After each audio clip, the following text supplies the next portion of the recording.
आइए बात होगी उत्तराखंड से जुड़ी खबरों की। तो सबसे पहले देहरादून से जुड़ी एक बड़ी खबर मिल रही है। All India oil sector meet कार्यक्रम जिसमें सीएम धामी ने शिरकत की। ऑयल सेक्टर के अधिकारियों का सीएम धामी ने स्वागत किया। अलग अलग देशों से ऑयल सेक्टर के अधिकारी इसमें शामिल हुए हैं। तो all India oil sector meet इस कार्यक्रम का आयोजन हुआ और इसमें अलग अलग देशों से जो ऑयल सेक्टर के ऑफिसर्स थे वो पहुंचे और इसी कार्यक्रम में सीएम धामी ने शिरकत की। ऑयल सेक्टर के अधिकारियों का सीएम धामी ने स्वागत किया। अलग अलग देशों से ऑयल सेक्टर के जो अधिकारी थे वो शामिल हुए। All India oil sector meet कार्यक्रम जिसमें पहुंचे पुष्कर धामी। आदरणीय प्रधानमंत्री जी के बनने के बाद पूरी दुनिया के अंदर प्राकृतिक गैस और ऑयल के क्षेत्र में हमारे देश ने अनेक अनुसंधान के काम, अनेक रणनीतिक साझेदारियां दुनिया के देशों के साथ की है और ऑयल के क्षेत्र में बहुत अच्छा काम ओएनजीसी के माध्यम से भी हो रहा है।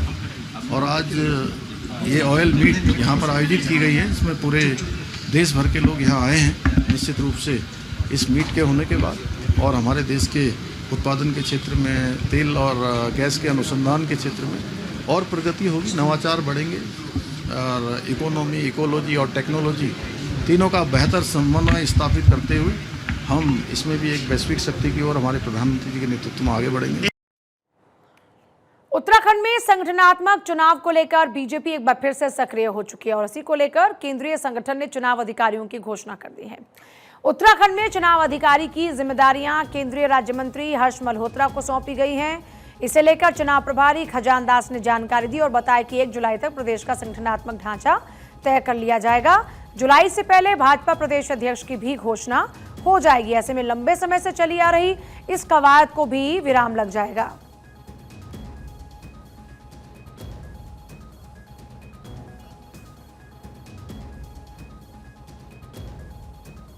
देखिए, चुनाव की प्रक्रिया बहुत पहले से चल रही थी और अक्टूबर से चल रही थी और अक्टूबर से लेकर के अब तक जो हमारा बूथ से लेकर के मंडल और जिला सब गठित हुआ है। और ये हमारा प्रदेश का चुनाव भी बहुत पहले हो जाना चाहिए था, किंतु पहलगांव घटना को लेकर के और ऑपरेशन सिंदूर को लेकर के ये चुनाव टला है और अब संगठन ने अनुमति दी है और मुझे लगता है कि हम 1 तारीख तक आपको प्रदेश का अध्यक्ष नया दे देंगे। लक्सर समेत प्रदेश के 5 जिलों में भारी बारिश का येलो अलर्ट जारी किया गया है। पहाड़ों पर जहां ज्यादा बारिश होने से लैंडस्लाइड का खतरा बढ़ गया है, तो वहीं हरिद्वार और लक्सर के देहात क्षेत्र में भी भारी बारिश से किसान परेशान हैं। बारिश के बाद लोगों को गर्मी से राहत मिली है, लेकिन आशंका जताई जा रही है कि गंगा नदी का टूटा तटबंध किसानों के लिए मुसीबत का सबब बन सकता है। तो कई जिलों में मौसम विभाग ने बारिश का अलर्ट जारी किया है और लक्सर समेत कई जगहों पर भारी बारिश का अंदेशा है। ऐसे में तमाम इंतजाम करने के दिशा निर्देश अधिकारियों को दिए गए। इसके साथ साथ लोगों को भी अलर्ट पर रहने के लिए कहा गया है।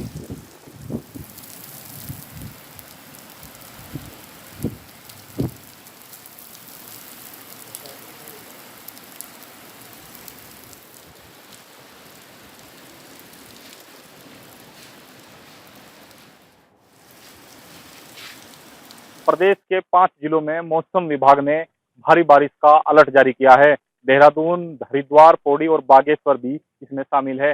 जहां पहाड़ों पर ज्यादा बारिश होने से लैंडस्लाइड का खतरा बन जाता है, तो लक्सर और हरिद्वार देहात क्षेत्र में भी गंगा नदी का फ्लड आने से किसानों की हजारों बीघा कृषि हेक्टेयर कृषि भूमि जलमग्न हो जाती है।